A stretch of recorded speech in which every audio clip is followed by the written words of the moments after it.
Investor भी हैं। अभिषेक, ये इंडिया मार्ट में चल क्या रहा है? स्टॉक देखिए क्या तेजी दिखा रहा है। एक साल का चार्ट दिखाइएगा डायरेक्टर साहब हो सके तो। सिर्फ मैं जनवरी के महीने की बात करूं तो 27% तक के रिटर्न्स तो इसने अपने नाम कर लिए। 300% भाग चुका है काउंटर। अब हाँ, लॉकडाउन हुआ, उसके बाद डिजिटाइजेशन का फायदा सब कंपनियों को मिला, इंडिया मार्ट को भी मिला, धीरे धीरे करके डिमांड भी वापस आ गई है, वैल्यूएशंस महंगे हैं, ये सब कहते हैं। अब कंपनी आगे चलकर यानी कि सोमवार को बोर्ड बैठक में फंड रेजिंग की तैयारी कर रही है। अभिषेक, इस मॉडल पर आपकी क्या राय है? फ्रेश ट्रेड लिया जा सकता है या नहीं? आगे क्या ट्रिगर्स होंगे जो स्टॉक को और फ्यूल करेंगे? तो हर्षदा, जैसे मैंने कहा कि आईटी सेक्टर ओवरऑल अगर आप कोई भी काउंटर देखें, वहां हर जगह वो काउंटर एक तरह से ऑलमोस्ट अपने नए लाइफ टाइम हाई बना चुका है या अपने प्रीवियस लाइफ टाइम हाई से भी बहुत ऊपर जा चुका है। सो आप कोई भी नाम ले लें, वहां हर तरह की इसी तरह की माहौल दिखेगी। अगर हम यूएस के मार्केट्स को भी देखें तो वहां पे भी जो दिग्गज कंपनी है जो ऑनलाइन स्पेस में है, वहां पर भी इसी तरह की क्रेजीनेस जो है वो चल रही है। और उसी की रेप्लिका अगर हमने इंडियन मार्केट में, अगर इंडिया मार्ट में देखा तो कुछ डिफरेंट नहीं है ना। कंपनी के फंडामेंटल अच्छे होने एक बात है और वैल्यूएशन एक बात है। मुझे लग रहा है कि जो भी उसके एंड से अच्छा हो रहा है उसको वो कंपनी कैपिटलाइज कर पा रही है, but at the same time valuation महंगे है। तो इस लेवल पे मैं रिकमेंड नहीं करूंगा कोई भी लेवल्स पे कि यहाँ पे बाइंग हो।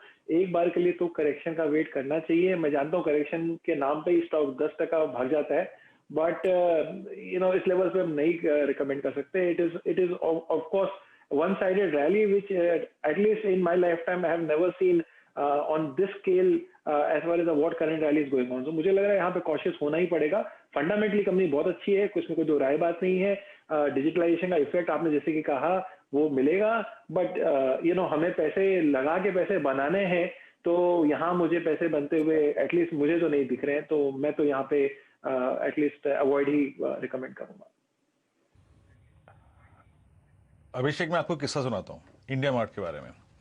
जब लॉकडाउन था, हम सब घर में से काम कर रहे थे। हर्षदा, कहते ना किसी भी कंपनी को अगर पहचानना हो, इन्वेस्टमेंट करना, तो मैनेजमेंट से बात कीजिए और एम्प्लॉय से बात कीजिए। मेरे फ्लोर पे एक सज्जन रहते हैं, वो इंडिया मार्ट में काम करते हैं। और जब हम जून में ऑफिस आने लगे तो मुझसे रोज पूछते थे, भाई साहब ऑफिस जा रहे हो? मैंने कहा हाँ यार मैं ऑफिस जा रहा हूँ। मैंने कहा आप? कह रहे मैं ऑफिस नहीं जा रहा हूँ, हमारे ऑफिस ने हमारी टेबल्स, कैबिनेट्स और सिस्टम्स जो हैं घर भिजवा दिए हैं, and we are very happy to work from home. और हमारे रेंटल्स काफ़ी कम हो गए हैं। इस दौर में सबसे ज़्यादा अगर आप देखें कॉस्ट कंपोनेंट अगर किसी कंपनी का हुआ है, कम हुआ है, तो वो है इंडिया मार्ट। और वो एडवांटेज देखिए बाजार ने क्या दिया एग्जैक्टली। हटता जुलाई में इसका भाव था करीब करीब 2275 रुपये का, आज 8183 रुपये।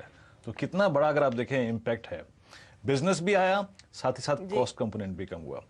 इस पे आशीष से टेक चेक ले लेते हैं। आशीष, 8177, आई मीन एक चीज हमें नहीं भूलनी चाहिए कि लॉ ऑफ ग्रेविटी जो है वो अप्लाई जरूर होगा। आपकी राय क्या कहती है? इतने हैंडसम प्रॉफिट को लेना चाहिए या फिर लॉक करें कहीं पर ट्रेलिंग स्टॉप लॉस के साथ?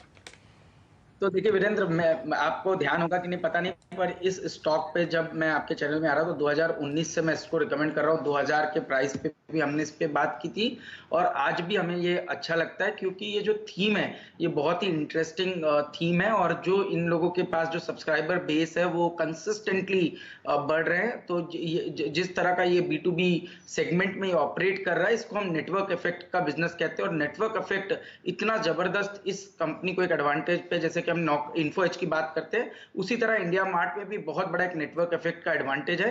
तो मैं तो समझता हूं अगर सिर्फ आप टेक्निकल्स फॉलो कर रहे हैं तो 7500 के पोजिशनल स्टॉप लॉस लगाकर आपको ये स्टॉक होल्ड करना चाहिए। मैं सरप्राइज नहीं हूंगा ये स्टॉक आपको आने वाले दिनों में 9500 के ऊपर जाता हुआ देखने को मिले, बट डेफिनेटली 7500 का एक स्टॉप लॉस इन लेवल्स पर इस स्टॉक में काफी इंपॉर्टेंट होगा। तो स्टॉप लॉस भी देखिए आपने धीरे धीरे करके बढ़ाना है। स्टॉक ऊपर जा रहा है 8180 के लेवल्स, तो 7500 का स्टॉप लॉस लगाना इंपॉर्टेंट है। याद रखिएगा सोमवार को बोर्ड बैठक है कंपनी की, वो फंड रेजिंग को लेकर। अच्छा, डिक्सिंग टेक्नोलॉजी, ये भी जो अभिषेक कह रहे थे ना, जो अंधाधुंध तेजी आई है ये टेक्नोलॉजी से जुड़ी हुई कंपनियों में, डिक्सन भी उसी में शामिल है।